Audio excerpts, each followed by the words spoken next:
అందరికీ Sabbath shalom. పరమ తండ్రి మీకు స్తోత్రములు, పరమ తండ్రి మీకు స్తోత్రములు. బిగ్గరగా చెబుదామా? పరమ తండ్రి మీకు స్తోత్రములు. ఒక మాట చదువుకుందాము లేఖన భాగంలో నుంచి.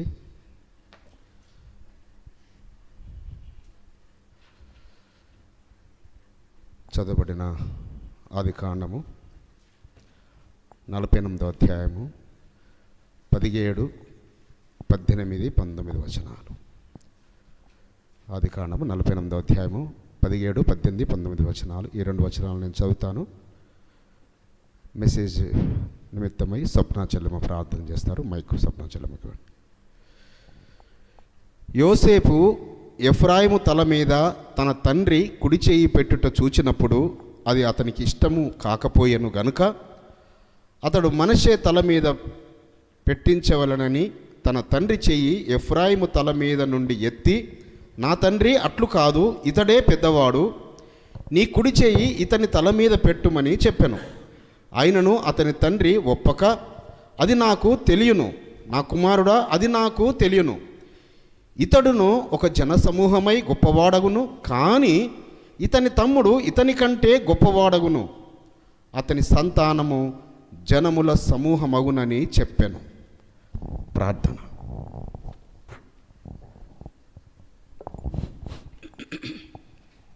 పరిశుద్ధుడా, మహోన్నతుడా, సర్వాధికారి, సర్వశక్తిమంతుడా, యాషోవా మెస్సయా, నీ పరిశుద్ధమైన ఘనమైన శ్రేష్టమైన నామమును బట్టి నీకు వందనాలు, స్తోత్రములు నాయనా.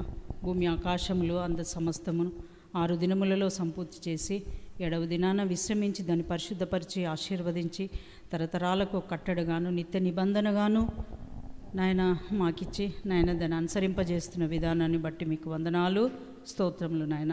నా తండ్రి అయిన యెహోవా, మరి నీ సన్నిధికి చేరుకున్న నాయన బిడ్డలందరినీ బట్టి నీకు వందనాలు, స్తోత్రములు నాయన.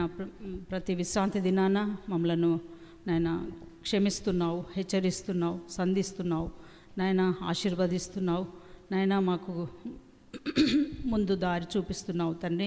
మీ బంగారు పాదాలకు స్తుతి స్తోత్రములు నాయన. నా తండ్రి, మరి అన్నని వాక్యము నాయన హెచ్చరిస్తుండగా తండ్రి, మాకు కావలసిన ఆత్మీయ ఆహారం ఏంటో మీకు తెలుసు తండ్రి నాయన. మీరే అన్నతో మాట్లాడవలసింది, అన్న ద్వారా మాతోని మాట్లాడవలసిందిగా వేడుకొని ప్రార్థిస్తున్నాం.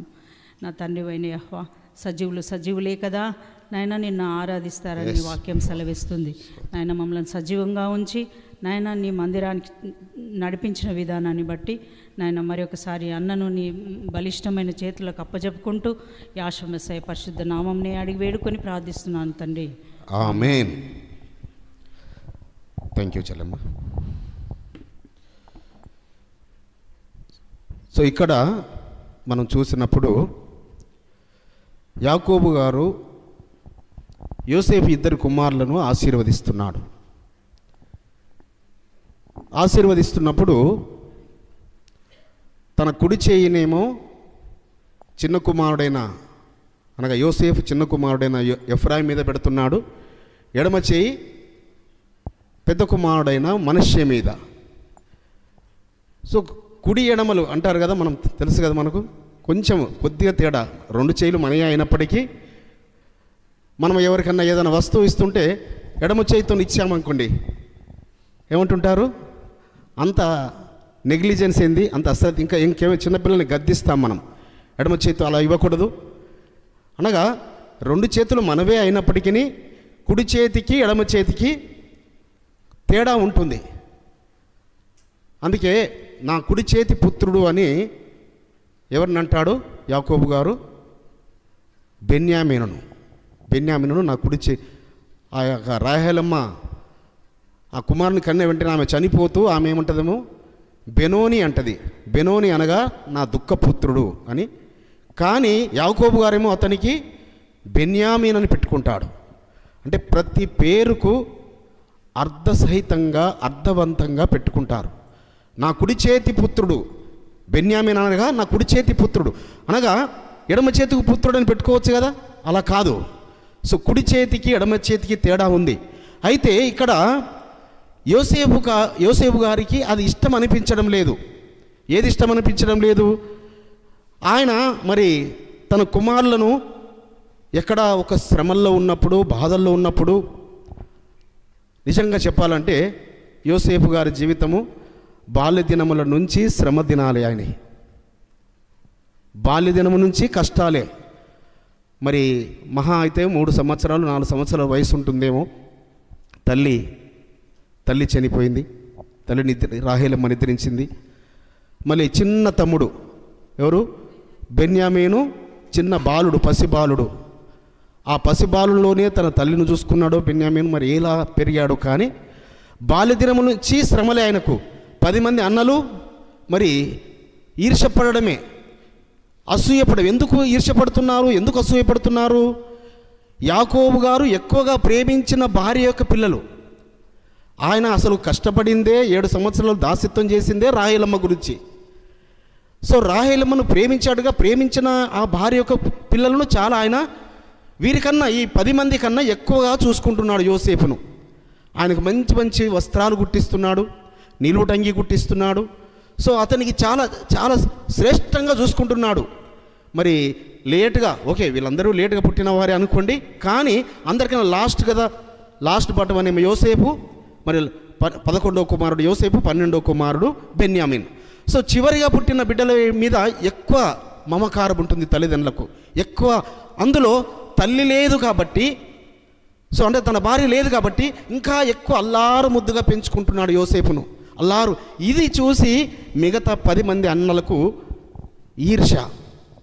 సో ఈ ఈర్ష్య, ఈ అసూయము, ఈ ద్వేషము చేతనే ఈయన. కానీ పరలోకపు తండ్రి ఎవరి యందు ప్రీతి కలిగి ఉన్నాడు? యోసేపు యందు ప్రీతి కలిగి ఉన్నాడు. యోసేపు యందు ప్రీతి కలిగి, సో యోసేపుతో పరలోకపు తండ్రి మాట్లాడుతున్నాడు, యోసేపుతో దర్శనాలు చూపిస్తున్నాడు, యోసేపుకు కలల ద్వారా మాట్లాడుతున్నాడు. యోసేపు ఎటు వెళ్ళినా యోసేపుతో తన దూతలు కాపలా ఉంచుతున్నాడు పరమ తండ్రి. ఎల్లప్పుడూ తనకు దూతలు కాపలా ఉంచుతున్నాడు యోసేపు గారికి. కానీ ఇది చూసి వారి తండ్రి ప్రేమిస్తున్నాడు ఎవరిని? యాకోబు గారు యోసేపుని ప్రేమిస్తున్నాడని ఈర్ష్య ఒకటి. అంటే ఈ ఈర్ష్యన నేను అనుకుంటాను ఆ తల్లులు నేర్పిస్తున్నారేమో అనిపించింది నాకైతే. ఎందుకంటే లేయమ్మకు రాహేలమ్మకు ఎప్పుడు పడేది కాదు కదా. కాబట్టి ఆ లేయమ్మ నేర్పించిందేమో ఆ రూబేనుకు. మరి రూబేను ఆ ఘోరమైన పాపం చేయడానికి కొరకు ఆ తల్లే కారకురాలేమో అనిపిస్తుంది నాకు. సో అనగా తల్లులు పిల్లలను ఏ రీతిగా పెంచాలో మరి ఈ యొక్క 4 తల్లులను చూసి కూడా కొన్ని మనం నేర్చుకోవచ్చు. ఎవరు? లేయమ్మను, రాహేలమ్మను. మరి రాహేలమ్మకైతే పాపము ఆ భాగ్యము లేదు, పిల్లలు పెంచి పెద్ద చేసే భాగ్యం ఆమెకు లేకపోయింది. కాబట్టి యాకోబు గారు తానే తల్లి తండ్రి అయి ఆ 2 కుమారులను పెంచుతున్నాడు. 2 కుమారులు పెంచుతుంటుండగా ఆయన దర్శనాలు చూస్తున్నాడు. ఆ దర్శనాలు చూసి చెప్తున్నాడు అన్నల ఎదుట, తండ్రి ఎదుట, ఇదిగో మరి 11 పనలు ఉన్నాయి, ఆ పనలు నా యొక్క పన యొద్ద మరి సాగిలపడుచున్నాయి. మరి ఇలా 11 నక్షత్రములు, సూర్యచంద్రులు ఇలా నాకు సాగిలపడుతున్నారు. ఇలాంటి కలలు చెబుతుండగా ఇంకా వారికి ద్వేషం పెరిగింది. తండ్రి ఇంతగా ప్రేమిస్తున్నాడు తన్ని. సో పరలోకపు తండ్రి ఆయనకు తోడుగా ఉంటున్నాడు. ఎందుకంటే యోసేపు చాలా అందమైన వాడు. యోసేపు ఆ 12 మందిలో చాలా అందమైన వాడట. 12 మంది చాలా అందమైన వాడంట. సో అందుకే ఈ ఎందుకు అందమైన వాడని రాయబడిందంటే, మరి ఆయనను అన్నలు అమ్మివేసినప్పుడు ఆ ఐగుప్తు దేశంలో మరి ఆయన వెతుకుతూ ఉన్నప్పుడు కొన్ని గృహాలకు వెళ్ళి, వేశ్య గృహాలకు వెళ్ళి వెతికారట. ఎందుకంటే వేశ్యల గృహాలలో ఇతన్ని ఏమన్నా అక్కడ పెట్టారేమో, ఈ తీసుకువెళ్ళిన ఆ ఇస్మాయిలీలు తీసుకువెళ్ళి అక్కడ అమ్మివేశారేమోనని. అందుకనగా మరి దాన్ని బట్టి మీరు అర్థం చేసుకోవచ్చు ఆ రోజులలో కూడా ఈ పురుషగాములు ఉన్నారని. సో ఆ రీతిగా ఆయనను అమ్మారేమోనని ఈ అన్నలు మళ్ళీ ఐగుప్తుకు వెళ్ళినప్పుడు ఆయన వెతుకుతారు. దాన్ని బట్టి ఆయన చాలా చాలా అందగాడు యోసేపు గారు. కానీ పరలోకపు తండ్రి ఆ అన్నలు తనను అమ్మివేసినప్పటికీ, ఆ గుంతలో పడివేసినప్పటికీ, అక్కడ మరి మిద్యానీయులకు ముందుగా అమ్మినట్టుగా తర్వాత ఆ మిద్యానీయులు మళ్ళీ ఇస్మాయిలులకు, అంటే 2 సార్లు అమ్మకం జరుగుతుంది. ఇక్కడే మన గ్రంథంలోనే రాయబడి ఉంటుంది మిద్యానీయులకు తర్వాత ఇస్మాయిళ్ళకని. సో మిద్యానీయులకు 20 వెండి నాణాలకు అమ్మారు. అన్నలు ఎంత వెలగట్టారు? ఒక దాసుని వెల కన్నా తక్కువ. ఒక దాసుని వెలనే 30 వెండి నాణెములు. ఒక దాసునికి విలువ 30 వెండి నాణెములు. 30 కన్నా ఒక దాసుని కన్నా హీనంగా ఈయనను తక్కువ వెండి నాణాలకు అమ్మారు. మరి అక్కడికి వెళ్ళిన తర్వాత, ఐగుప్తు వెళ్ళిన తర్వాత అక్కడ అనేకమైన శ్రమలే. అక్కడ ఎంతకాలం మరి ఆయన బాగా ఉన్నాడో, ఎందుకంటే ఆయనను బట్టి ఆ యొక్క పోతిఫర్ ఇల్లును గొప్పగా పరలోకపు తండ్రి ఆశీర్వదించాడు. ఇక మరి వెళ్ళిన నాట నుంచి ఆ పోతిఫర్ భార్య యొక్క కనుచూపు ఈ యొక్క యోసేపు గారి మీద వెళ్ళిన నాట నుంచే. సో దినదినము ఆయన వేధిస్తూ వచ్చింది, దినదినము వేధిస్తూ వచ్చింది. కానీ నేను పరలోకపు తండ్రికి విరుద్ధంగా, నా యజమాని విరుద్ధంగా నేను ఈ పాపము చేయాలని తన ఘటాన్ని పవిత్రంగా కాపాడుకున్నందుకు శ్రమలు వచ్చినాయి. ఆయనకు ఘటాన్ని పవిత్రంగా కాపాడుకున్నందుకు శ్రమలు వచ్చినాయి. ఆ శ్రమలు ఎంతకాలము? దాదాపుగా 12 సంవత్సరాలు. అంటే నాకు తెలిసి ఆయన ఒక సంవత్సరం కూడా అక్కడ ప్రశాంతంగా లేడు. ఐగుప్తుకు వెళ్ళిన తర్వాత ప్రశాంతంగా ఒక సంవత్సరం కూడా లేడు. ఈ సంవత్సరంలోనే ఆ పోతిఫర్ ఇల్లును గొప్పగా ఆశీర్వదిస్తున్నాడు పరమ తండ్రి, అద్భుతంగా ఆశీర్వదిస్తున్నాడు.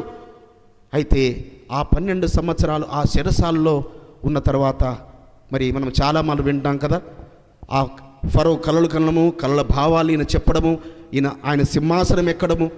సో అక్కడ యోసేపు గారు అంటారన్నట్టు, అయ్యా బురదలో నుంచి, దుమ్ము ధూళినైన నన్ను బురదలో నుంచి లేవనెత్తి ఎప్పుడంటే ఆ ఫరో యొక్క సింహాసనం మీద, ఆ రథం మీద ఎక్కించుకొని ఆయన ఊరేగిస్తుంటుంటే, మరి 1000 మంది సైన్యము ముందు వెళుతుంటుండే, తంబరలతో సితారలతో ఆయనను మరి ఆ ఈజిప్టు వీధులన్నిటిలో తిప్పుతూ ఉంటుంటే అందరూ అలా ఆయన అందాన్ని, ఆయన శౌర్యాన్ని, ఆ కిరీటము ధరించి చూస్తున్నదని అలానే చూస్తుండిపోయారట ఆ ఐగుప్తీయులందరూ. ఎందుకంటే ఐగుప్తులు మరి ఈ యొక్క ఇజ్రాయిల్ చాలా నిజంగానే హెబ్రీలు చాలా అందంగా ఉంటారు. సో అందులో ఇతను మరి ఇంకా చాలా అందమైన వాడు. సో అప్పుడు ఆయన ఆ రథం మీద, ఆ గుర్రం రథం మీద ఉండి ఆకాశం వైపు చూసి, అయ్యా దీనుడనైనా దరిద్రుడనైనా నన్ను బురదలో నుంచి ఎలాంటి స్థితి కలగజేశారు. సో అక్కడ మరి ఆయనకు మరి పెళ్లి కావడము, ఆ పెళ్ళైన తర్వాత ఆయన కుమారులకు అంటాడు, 2 కుమారులను. 41వ అధ్యాయము ఆదికాండము 41వ అధ్యాయము 50 వచనం చూసినట్టయితే 50-51. కరువు సంవత్సరంలో రాకమునుపు యోసేపుకు 2 కుమారులు పుట్టిరి. ఓని యొక్క యాజకుడైన పోతిఫెర కుమార్తెగు అసెనతు అతనికి వారిని కనెను. అప్పుడు యోసేపు, ఎలోహిం నా సమస్త బాధను నా తండ్రి ఇంటి వారందరినీ నేను మరచిపోవునట్లు చేసినని చెప్పి తన జ్యేష్ఠ కుమారునికి మనష్షే అను పేరు పెట్టెను. సో ముందుగా ఆయన పుట్టిన కుమారునికి ఏమని పెట్టాడట? మనష్షే. అంటే ఆ యొక్క బాధలన్నీ మర్చిపోయాడు ఆయన. ఆ తండ్రి ఇంటి వారు అనగా వాళ్ళ అన్నలు పెట్టిన బాధలన్నీ ఆయనకు అవన్నీ మర్చిపోయాడు. దేన్ని బట్టి? ఇక్కడ కలిగిన మరి ఒక దీన దశ నుంచి, దరిద్రపు దశ నుంచి, బురదలో నుంచి, చెరసాల్లో నుంచి ఐగుప్తు సింహాసనమే ఎక్కాడు. సో అప్పుడు మరి అయ్యా నా బాధనంతా తీసివేసేశారు, నేను నా యొక్క బాధనంతా, నా శ్రమనంతా అది మర్చిపోయేటట్టు చేశారు నాకు అనగా మనస్సే అంటే మరచిపోవుట. సో ఆ బాధలన్నీ మర్చిపోయేటట్టు. మళ్ళీ తర్వాత ఆయనకు 2వ కుమారుడు పుట్టినప్పుడు తర్వాత 52వ వచనము, అతడు నాకు బాధ కలిగిన దేశమందు ఎలోహిం నన్ను అభివృద్ధి పొందించెనని చెప్పి 2వ వానికి ఎఫ్రాయిము అని పేరు పెట్టాను. ఎఫ్రాయిం అనగా అక్కడ 2 అర్థాలు రాయబడి ఉన్నాయి, అభివృద్ధి మరియు ఫలము. నిజంగా చెప్పాలంటే ఫలించాడు ఆయన. యోసేపు గారు ఐగుప్తు దేశమందు ఒక ఉన్నతమైన స్థానంలో ఆయన ఫలించాడు. అసలు ఆయన వైభోగము అంతా ఇంత కాదు, ఆయనకు వచ్చిన ధనము అంతా ఇంత కాదు, అసలు ఎక్కడ పెట్టుకోవాలో అర్థం కాలేదు ఆయనకు. బంగారంతోనే సింహాసనము నిర్మించుకున్నాడు, ఆలయమును కట్టాడు, మరి ఆ రాజనగర్ని కట్టించుకున్నాడు. ఆయన దగ్గర 100 మంది ఆయన ఓన్గా పెట్టుకున్నాడు, 100 మంది కుటుంబాలను.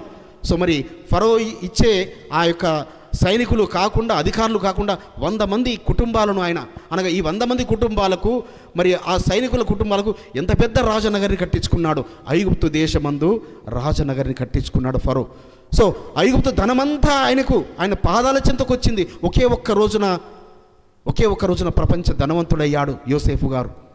ఆ కలల భావాన్ని చెప్పిన దాన్ని బట్టి ఆ యొక్క సింహాసనం ఎక్కడమే కాదు, ఫరో ఆజ్ఞాపిస్తాడు అన్నట్టు, మీరు ప్రతి ఇంటి వారు మీరు బంగారమును వెండిని తీసుకొచ్చి మీ యొక్క ఆ వీధులలో రాశిగా పోయాలని ఆ రాసులను ఆయన మరి ఐగుప్తు దేశం నలువైపుల భూమిలో ప్రార్థించాడంట ఆయన.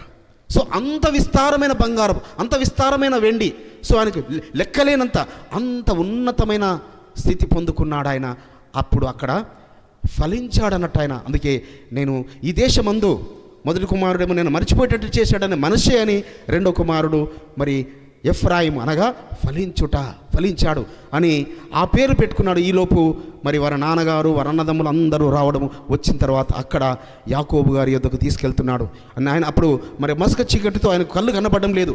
యాకోబు గారికి దాదాపు ఎంత వయసు ఉంటాడు చెప్పండి?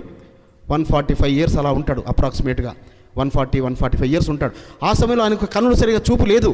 ఆ సమయంలో ఆయన ఎవరని వీరు అడుగుతూ మనం ఇందాక చదివిన లేఖన భాగంలో 48వ అధ్యాయంలో వీరు ఎవరనగా అంటే, నానా నాకు పరలోకపు తండ్రి ఇచ్చిన కుమారులు, అయితే వారిని తీసుకొని ఆశీర్వదించడానికి కొరకు తన కుమారులను, తన తండ్రి వృద్ధాప్యంలో ఉన్నాడు అంటే తన తండ్రి నీతిమంతుడు. అబ్రహాము, ఇస్సాకు, యాకోబులు నీతిమంతులు. అబ్రహాము గారు తన ఇద్దరు కుమారులను దీవించి ఆయన నిద్రించాడు. అదేవిధంగా ఇస్సాకు తన ఇద్దరు కుమారులను ఏశావును యాకోబును దీవించి ఆయన నిద్రిస్తాడు. అదే రీతిగా యాకోబు గారు మరి వారి 12 మంది కుమారులను ఆశీర్వదించకన్నా ముందుగా ఈ ఇద్దరు కుమారులను అనగా ఇద్దరు మనవన్లను ఆయన ఆశీర్వదించడానికి తీసుకురమ్మంటున్నాడు. తీసుకురమొస్తుంటే మరి జనరల్గా ఏం చేస్తారు? జనరల్గా ఎవరికైనా ఏం చేస్తారు? జ్యేష్ఠ కుమారుడు ఒకసారి రండి నాన్న ఇక్కడికి, యహి యశిల్ గట్రా. సో జనరల్గా ఏం చేస్తారు? సో పెద్ద కుమారుణ్ణి ఇటు సైడ్, పెద్ద కుమారుణ్ణి మరి నా వైపు ఇటు సైడ్. సో మరి దయాకర్ నువ్వు అటు నుంచి తీసుకురా. అర్థం కావడానికి చెప్తున్నాను. అంటే నీ కుడి చేతులు ఎవరున్నారు?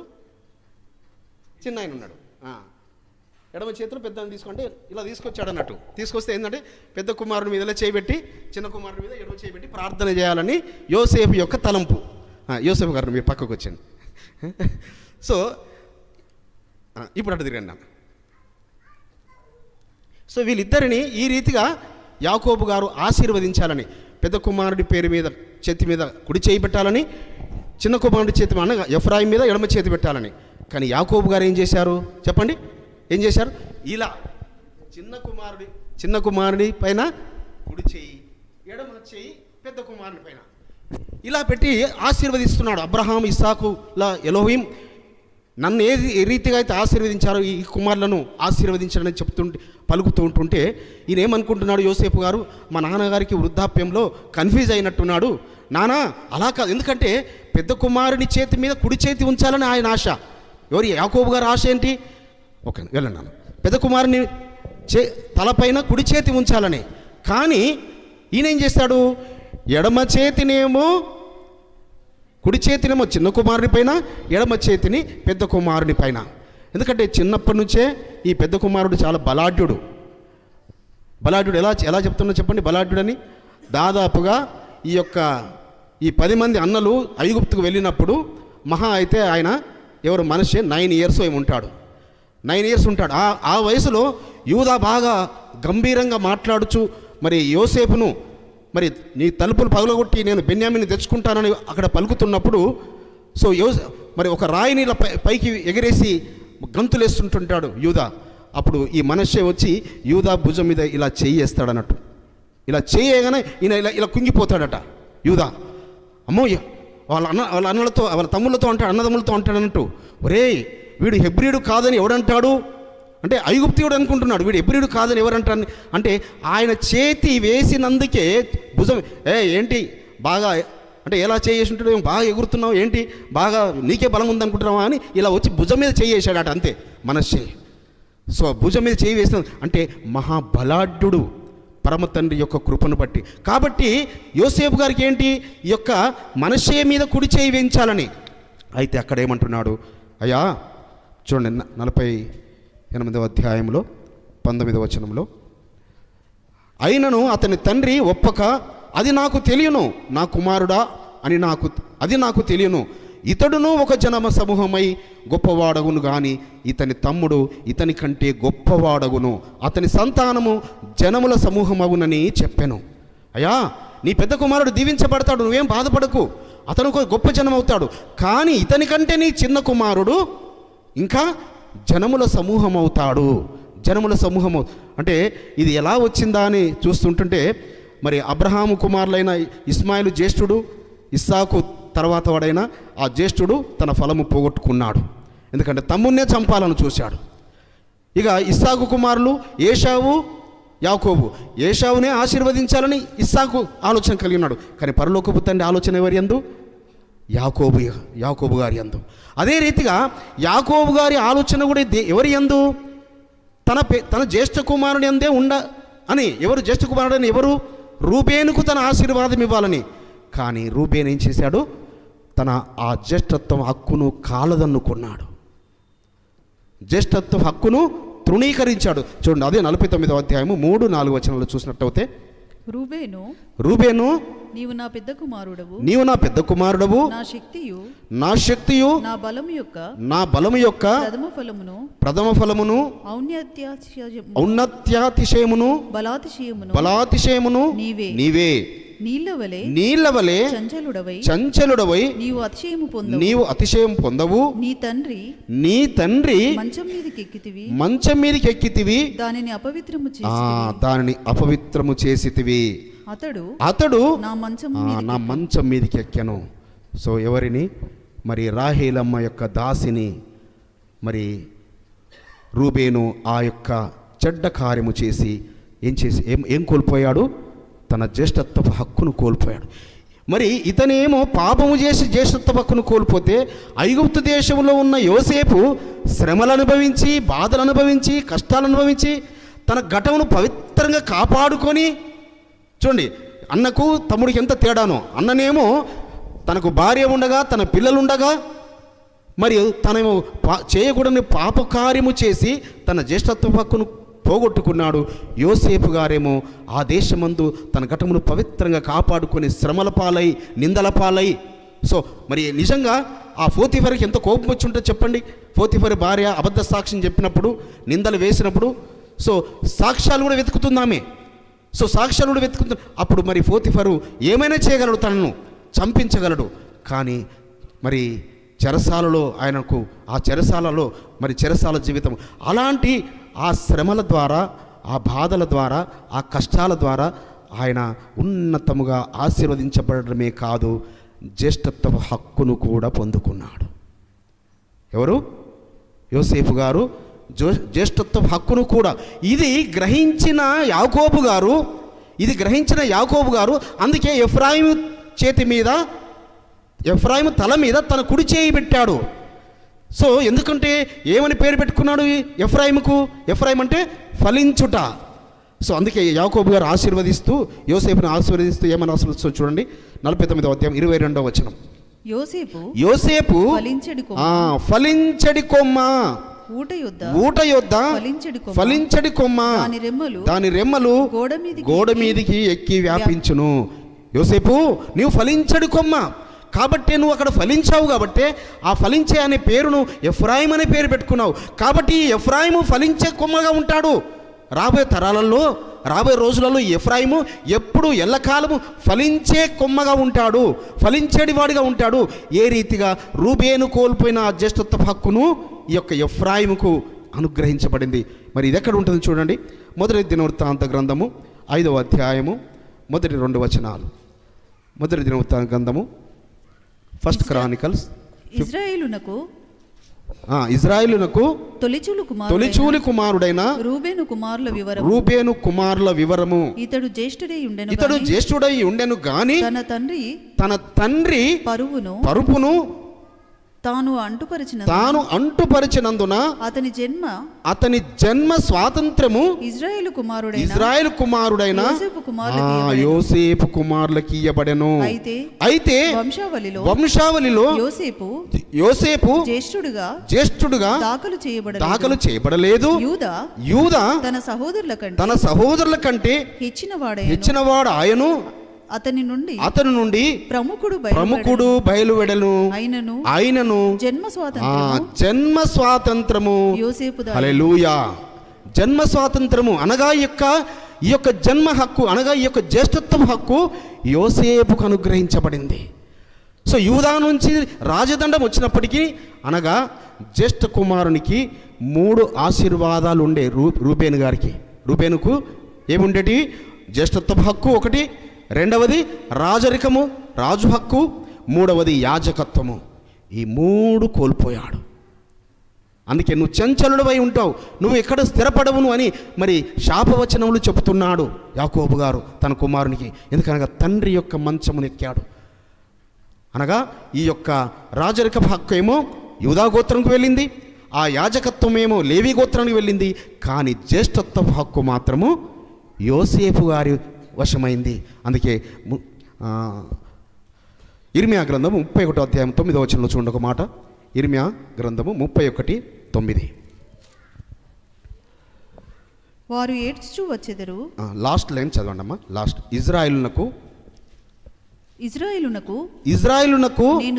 నేను తండ్రిని కాదా? ఎఫ్రాయిము నా జ్యేష్ఠ కుమారుడు కాడా? హల్లెలూయా. సో ఆ జ్యేష్ఠపు హక్కు ఎవరి ద్వారా? చూడండి, రూబేను కోల్పోయిన జ్యేష్ఠపు హక్కు యోసేపు ద్వారా. సో ఇక్కడ ఎవరికి వచ్చింది? ఎఫ్రాయిముకి వచ్చింది. సో అనగా ఈ ఎఫ్రాయిము ఎంత ఉన్నతంగా ఆశీర్వదించడానికి పరలోకపు తండ్రి ప్రణాళిక కలిగి ఉన్నాడు. తండ్రి తన జీవిత కాలం అంతా పడిన కష్టాన్ని, తండ్రి కష్టపడితే తండ్రి ఈ లోకంలో తల్లిదండ్రులు దేనికి కష్టపడతారు? తన పిల్లలకు ఆశీర్వాదం కొరకు కదా తల్లిదండ్రులు కష్టపడేది. కాబట్టి యోసేపు గారు తన ఘటమును పవిత్రంగా కాపాడుకొని శ్రమలు అనుభవించి, బాధలు అనుభవించి, నిందలు అనుభవించి, ఎన్నో ఎన్నో ఎన్నో ఓర్చి తన కుమారులకు గొప్ప ఆశీర్వాదము సంపాదించి పెట్టాడు. తన గోత్రం ప్రకారము తన పెద్ద కుమారునికి వచ్చింది, మనష్య గోత్రంకి వచ్చేసింది. కానీ రెట్టింపు అనగా జ్యేష్ఠత్వ హక్కు. అందుకే అతను ఒక గొప్ప జనం అవుతాడు. కానీ ఇతను జనములకు తండ్రి అవుతాడు. అందుకే సో ఈ యొక్క ఎఫ్రాయిము గోత్రం గురించి ఇంకా మనం రాబోయే రోజుల్లో దాని గురించి ఇంకొక లోతుల్లోకి వెళ్ళే విధంగా మనం ధ్యానించుకుందాం. అయితే ఈ ఎఫ్రాయిము గోత్రము, సో దేని బట్టి అనగా యోసేపు గారు శ్రమలు అనుభవించి, బాధలు అనుభవించి, ఇబ్బందులు అనుభవించి, అయితే జ్యేష్ఠత్వ హక్కు ఎలా పొందుకున్నాడు ఇంకా అని చెప్తే, సో నిజంగా చెప్పాలంటే మరి లా ప్రకారం చెప్పాలి, ధర్మశాస్త్రం ప్రకారం మాట్లాడుకోవాలంటే, సో కొందరు అనుకుంటుంటారు రాహేలమ్మ ప్రేమించబడిన భార్య యొక్క కుమారులు కాబట్టి యాకోబు గారు ఇచ్చారేమో అనుకుంటారు. ఇది యాకోబు గారు ఇచ్చిన ఆశీర్వాదం కాదు, యాకోబు గారు మాత్రం ఇచ్చింది కాదు సుమా. ముందే యోసేపు గారు ఆ పేరు పెట్టుకున్నారు ఆయన. సో ఆ శ్రమలు పడ్డాడు, ఆ బాధలు పడ్డాడు, ఆ వేదనలు భరించాడు. సో ఆయన అమ్మివేయబడినాడు. మరి ఆ అమ్మివేయబడినప్పుడు కూడా ఇస్మాయిలు ఆయనను చాలా భయంకరంగా ఆయనను మరి కుట్టుకుంటూ, దూషించుకుంటూ, ఆయన శ్రమల పాలు చేసుకుంటూ, ఆయన సంఖ్యలతో బంధిస్తూ, కొరడాలతో కూడా తీసుకెళ్తుంటారు ఆయనను. సృష్టి మరి ప్రతిస్పందిస్తుంది యోసేపు గారిని తీసుకెళ్తున్నప్పుడు, ఆ ఇస్మాయిల్ తీసుకెళ్తున్నప్పుడు. అయినప్పటికీ వారు శ్రమల పాలు చేశారు.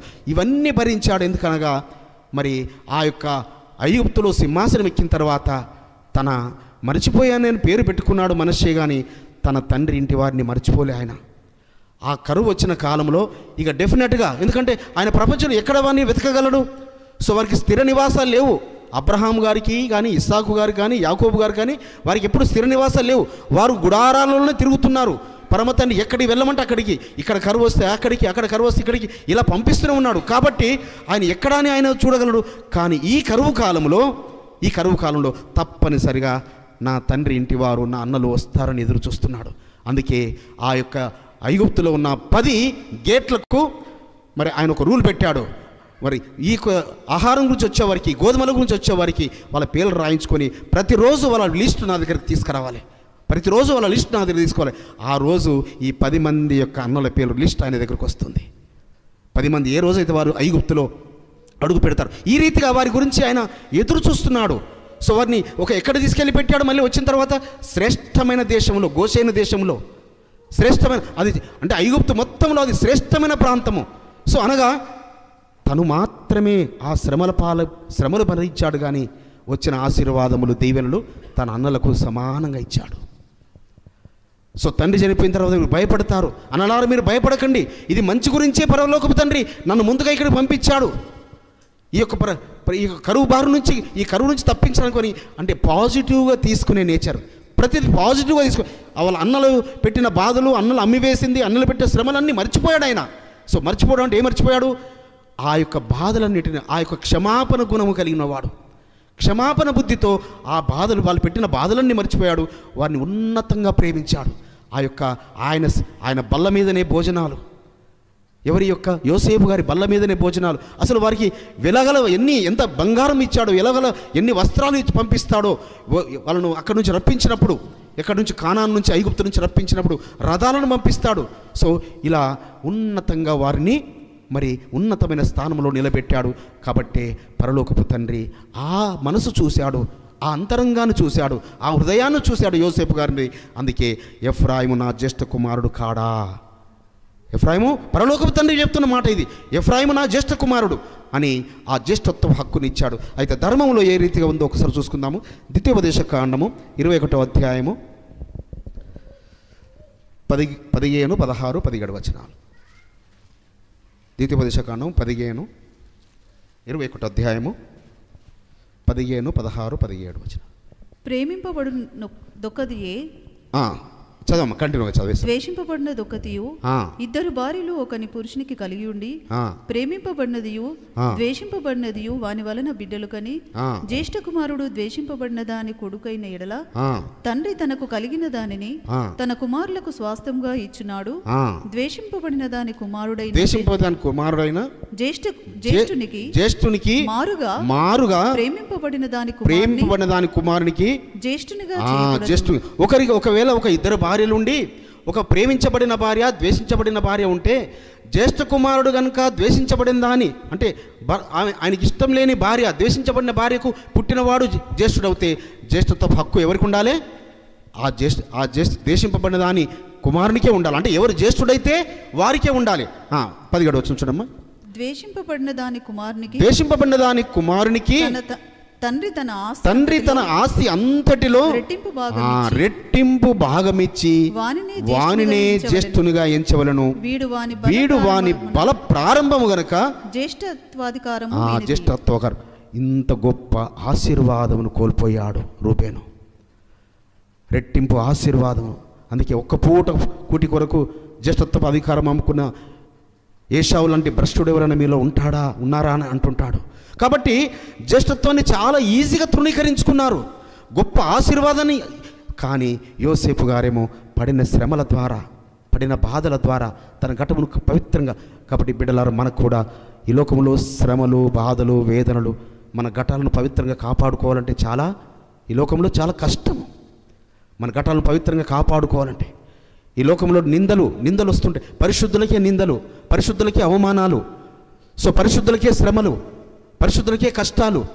సో అయితే నజరుడైన యాషువ మెస్సయ్య ద్వారా మనకు ఈ కష్టాలన్నీ, ఎందుకనగా యాషువ మన నిమిత్తమై అనేకమైన కష్టాలు పడ్డాడు, మన నిమిత్తం అనేకమైన శ్రమలు పొందాడు. ఆయన మన నిమిత్తమై ఆయన గాయపరచబడ్డాడు. ఎందుకొరకు? దేని గురించి? మనల్ని జ్యేష్ఠుల సంఘముగా చేయడానికి కొరకు, మనల్ని జ్యేష్ఠుల సంఘముగా చేయడానికి కొరకు. రోమాపత్రిక 8వ అధ్యాయము 28, 29, 30 వచనాలు.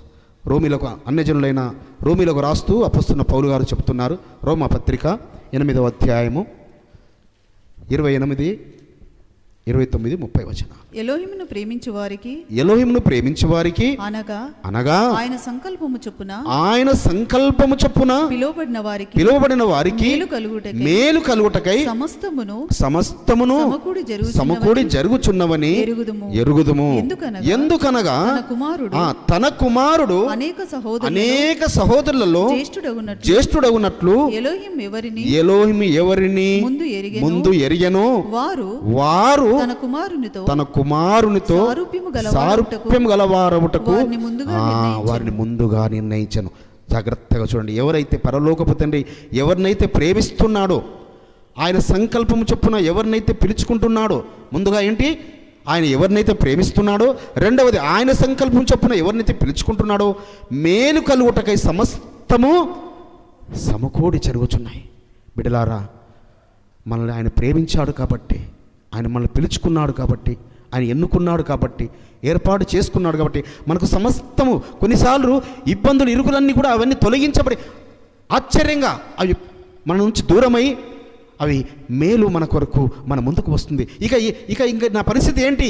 అయోమయంలో ఉన్నానే, ఈ సుడిగుండంలో ఉన్నానే, ఈ బాధల్లో అసలు నాకు దీనిలో నుంచి నేను బయటపడతానా, ఈ సుడిగుండం నుంచి నేను బయటపడతానా, ఈ యొక్క మరి గాలి తుఫాన్ల నుంచి నేను బయటపడతానా అనుకున్న సమయంలో కూడా ఆయన సమస్తము ఆయన సమకూడి మేలు కలగడానికి సమకూడి జరుగుతుంది. ఎందుకనగా తన కుమారుడు అనేక సహోదరుల్లో జ్యేష్ఠుడవునట్లు ఎలోహిము ముందు ఎవరిని ఎరిగనో వారు తన కుమారునితో సారూప్యం గల వారవుటకు ముందుగా వారిని నిర్ణయించను. ఎవరినైతే ఆ పరలోకపు తండ్రి ముందుగా ఎరిగాడో, ఏర్పాటు చేసుకున్నాడో వారిని ముందుగా ఆయన నిర్ణయించాడట. దేన్ని బట్టి? తన కుమారుడుగా మన కొరకు కుమారుడుగా వచ్చిన యాషోవ మెస్సీయ ఎలాగైతే జ్యేష్ఠుడిగా ఉన్నాడో మనందరినీ జ్యేష్ఠులుగా చేయడానికి కొరకు, మనందరికీ జ్యేష్ఠ హక్కు ఇవ్వడానికి కొరకు. ఇంకొక మాట హెబ్రీ పత్రికలో చక్కగా రాస్తాడు. ఇది చదివిన తర్వాత 30వ వచనం కూడా చదవనమ్మా. మరియు ఎవరిని ముందుగా నిర్ణయించను వారిని పిలిచను, ఎవరిని పిలిచను వారిని నీతిమంతులుగా తీర్చను, ఎవరిని నీతిమంతులుగా తీర్చను వారిని మహిమ. ఇది జాగ్రత్తగా అర్థం చేసుకోండి. ఎవరినైతే ఆయన ముందుగా పరలోకపు తండ్రి డిసైడ్ చేస్తాడో, ఆయన ఎవరినైతే నిర్ణయిస్తాడో వారినే పిలుస్తాడట. ఆ నిర్ణయించిన వారిని, అంటే ఆ డిసైడ్ చేసిన వారిని ఈజ్ కాలింగ్ దెన్. ఆయన ఎవరినైతే పిలిచాడో వారిని నీతిమంతులుగా తీరుస్తున్నాడు. సో నీతిమంతులుగా తీర్చబడే, మరి చూడండి, యోసేపును ఆయన ముందుగానే ఆయన ఎరిగాడు, ఆయన ముందుగానే ఆయన ప్రేమించాడు, ముందుగానే ఆయన నిర్ణయించాడు. అందుకే యోసేపును నీతిమంతులుగా తీర్చాడు. కాబట్టి తన కుమారులకు మరి జ్యేష్ఠత్వ హక్కు, ఆయన కనిష్ఠుడు అయినప్పటికీ, యోసేపు గారు కనిష్ఠ కుమారుడు అయినప్పటికీ, అనగా 11వ వాడు అయినప్పటికీ, అయితే ధర్మం ప్రకారం కాకుండా, సో మరి పరలోకపు తండ్రి యొక్క కృప ద్వారా ఆయన తన ఘటమును పవిత్రంగా కాపాడుకున్న దాన్ని బట్టి సింహాసనం ఎక్కించడమే కాదు, మరి ఆత్మీయంగా ఆత్మఫలము, సో ఈ లోకంలో ఆయన ఫలింపజేశాడు, ఉన్నతమైన స్థానం కలిగజేశాడు. కానీ ఎల్లప్పుడూ ఫలించడి కొమ్మలాగా ఆ ఎఫ్రాయిము ద్వారా మరి అనేక జనులను ఆయన ఆశీర్వదిస్తున్నాడు. కాబట్టి వారిని నీతిమంతులుగా తీస్తున్నాడు, వారినే ఆయన మహిమపరుస్తున్నాడు. హెబ్రీ పత్రికలో ఒక మాట చూసుకుందాము. 12వ అధ్యాయము 22, 23, 24 వచనాలు. 12వ అధ్యాయం 22 చదవండి. ఇప్పుడైతే సియోను కొండకును జీవము గల ఎలోహిం పట్టణమునకును అనగా పరలోకపు యెరూషలేమునకు వేవేల కొలది యెహోవా దూతల యుద్ధకును పరలోకమందు వ్రాయబడి ఉన్న జ్యేష్ఠుల సంగమునకును వారి మహోత్సవమునకును అందరి న్యాయాధిపతి అయిన ఎలోహిం వద్దకును సంపూర్ణ సిద్ధి పొందిన నీతిమంతుల ఆత్మల యొద్దకును క్రొత్త నిబంధనకు మధ్యవర్తి అయిన యాషువా నొద్దకును హేబేలు కంటే మరి శ్రేష్టము పలుకు ప్రోక్షణ రక్తమునకు. ఏ రక్తము ద్వారా? ఆ జ్యేష్ఠుల సంఘమునకు మనకు చేర్చడానికి కొరకు ఆ హేబేలు రక్తము కన్నా, సో హేబేలు యొక్క రక్తము, నీతిమంతుని యొక్క రక్తము కయ్యను చిందించాడు. కానీ అంతకన్నా శ్రేష్టమైన రక్తము ద్వారా, సో మనల్ని ఆ జ్యేష్ఠుడుగా ఉన్న ఆయన మరి శరీరధారి అయిన దినముల్లో ఆయన ఏ రీతిగా నడుచుకున్నాడో, ఏ రీతిగా ఆయన జీవించాడో మరి మనం చూస్తాం. ఒకసారి 5వ అధ్యాయము, హెబ్రీ పత్రిక 5వ అధ్యాయంలో 8వ వచనం చూసినట్టయితే, 8వ వచనము, ఆయన కుమారుడై ఉండి తాను పొందిన శ్రమల వలన విధేయతను నేర్చుకొనెను, మరియు ఆయన సంపూర్ణ సిద్ధి నొందిన వాడై మెల్కీసెదెకు యొక్క క్రమములో చేరిన ప్రధాన యాజకుడని ఎలోహిం చేత పిలువబడి తనకు విధేయులైన వారికందరికి నిత్య రక్షణకు కారకుడు ఆయన. హల్లెలూయా. సో ఆయన శరీరధారి ఎన్నో దినములో మరి ఆయన భయభక్తులు కలిగి ఉన్నాడు, ఆయన ప్రార్థనలు చేశాడు, భయభక్తి కలిగి ఆయన అంగీకరించబడ్డాడు. అంతేకాదు ఆయన కుమారుడై ఉండి కూడా తాను పొందిన శ్రమల ద్వారా విధేయతను నేర్చుకున్నాడు. సో కాబట్టి మనము జ్యేష్ఠుల సంఘమునకు నియమించబడిన వారమైతే, ఆ ప్రోక్షించబడిన ఆ పరిశుద్ధమైన రక్తము ద్వారా మనం కొనబడిన వారము. సో శ్రమలు, ఈ బాధలు, ఈ వేదనలు ఆ జ్యేష్ఠుల సంఘములో చేర్చబడడానికి కొరకు, ఆ యొక్క ఉన్నతమైన ఆ ఫలము, ఆ ఫలించే, అంటే ఎల్లకాలము ఫలించే, అలా అని ఇక్కడ ఫలింపచేయడని నేను చెప్పడం లేదు సుమా. యోసేపు గారిని ఫలింపచేయలేదా? యోసేపు గారిని ఉన్నత స్థానం నిలబెట్టలేదా? కానీ దానికన్నా శ్రేష్టమైనది, దానికన్నా దీవెనకరమైనది. సో శ్రమల గుండా, బాధల గుండా, వేదల గుండా వెళుతున్నది మనము దేని గురించి అంటే ఆ జ్యేష్ఠుల సంఘంలో మనము చేర్చబడడానికి కొరకు. ఆ జ్యేష్ఠుల సంఘంలో, అందుకే ప్రకటన గ్రంథంలో ఒక మాట రాయబడుతుంది 7వ అధ్యాయంలో, ప్రకటన గ్రంథం 7వ అధ్యాయంలో 13వ వచనం నుంచి, పెద్దలలో ఒకడు తెల్లని వస్త్రములు ధరించుకొని ఉన్న వీరెవరు, ఎక్కడ నుండి వచ్చిరని నన్ను అడిగను. అందుకు నేను, అయ్యా నీకే తెలియననగా అతడు ఇలాగు నాతో చెప్పెను, వీరు మహాశ్రమల నుండి వచ్చిన వారు, గొర్రెపిల్ల రక్తములో తమ వస్త్రములు ఉదుకొని వాటిని తెలుపు చేసుకొని, అందువలన వారు ఎలోహిం సింహాసనం ఎదుట ఉండి రాత్రింబగళ్ళు ఆయన ఆలయములో ఆయనను సేవించుచున్నారు. సింహాసనాసీనుడైన వాడు తానే తన గుడారము వారి మీద కప్పును. ఆ సింహాసనాసీనుడైన ఆ పరలోకపు తండ్రి. సో ఎవరట వీరు మహాశ్రమల నుంచి వచ్చిన వారు, వారి వస్త్రములు ఉదుకొని తెల్లని వస్త్రములు ధరించుకున్నవారు. వీరంతా ఎవరట? వారు ఆ పైన వచనాలు 9 వచనాలు చూసినట్టయితే వారు ఒక గొప్ప సమూహము, ఆయా భాషలు మాట్లాడువారు, ఆయా జనంలో నుంచి, ఆయా వంశంలో నుంచి లెక్కింపజాలని ఒక గొప్ప సమూహము.